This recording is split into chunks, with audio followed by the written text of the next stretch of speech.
Well, hello, Forest Meadow, and I want to welcome you back to another episode of Sermon Reflections.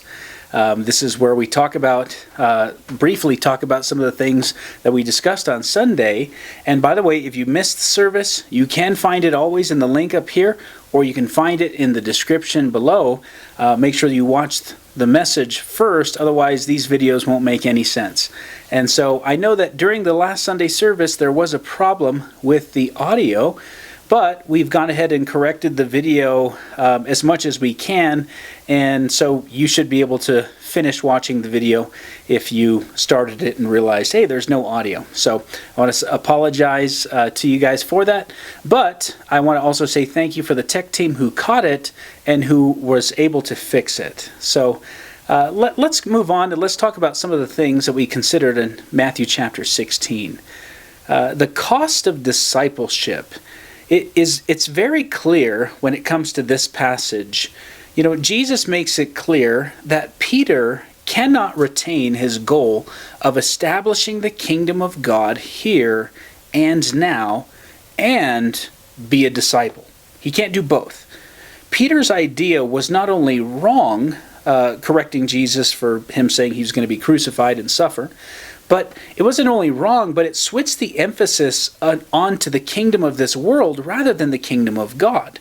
Now, don't get me wrong, we've talked about this early in Matthew, how the kingdom of God is here, but it is not here in its fullness. It's not something that starts by forcing other people to submit and bow the knee, but rather it's one that starts by giving those of this world the opportunity to repent from their sins, rather than just executing God's righteous wrath here and now. Now that's a righteous thing, that's a good thing, but we don't start there. We might end there. We end there, but we don't start there. So there is an opportunity for people who are around us to decide to follow Christ, but the cost is high. And the cost isn't the cost we might be thinking of, paying for our sins. That would be an impossible thing. Only Jesus can do this and pay for those sins with his own blood. But the cost of discipleship is that of denying oneself. This is a difficult thing, because it's no longer about us. It's not about the American dream. It's not about early retirement and dedicating our lives to selfish pleasures. It's not about our comforts or our ease. It's not about security or wealth. It's about God and his kingdom. Now, we deny our selfish interest and we set our minds on God's interest. That's what he corrected Peter for. Those are kind of his words. And his kingdom and his interest become our drive and our focus. A good question to start with is this: what does God want from me here and now? And whether you're a child or you're a teenager or a college student, you're single, you're married, you're an empty nester, you're retired, or perhaps you're even on hospice, we should make it our goal. We should set our mind on God's interest, not the here and the now little k kingdom, but the big K kingdom. We are called as believers to carry our cross and to follow Jesus. This means that we're laying our lives down both figuratively and literally. It looks a lot like what Jesus did and what the disciples later on did. They laid their lives down by living their lives here and now as devoted to God and not to their own selfish interests. They spent much of their time teaching others how to do this, but they also modeled it. And by losing their lives, they found it. And when they forfeited this world, they ended up gaining the kingdom of God. And last, another thing that we talked about is how self-denial and carrying a cross is a prerequisite, not sanctification. This is kind of a difficult concept, but I want us to consider it. Those who wanted to follow the Lord had the choice of either denying themselves and carrying a cross or going back home and living their lives the way that they wanted to. And it wasn't a both and, but it was an either or. They could have Jesus and follow him, or they could have anything else. And it's so critical, brothers and sisters, that we demonstrate this to both believers and to non-believers. That we demonstrate what exactly?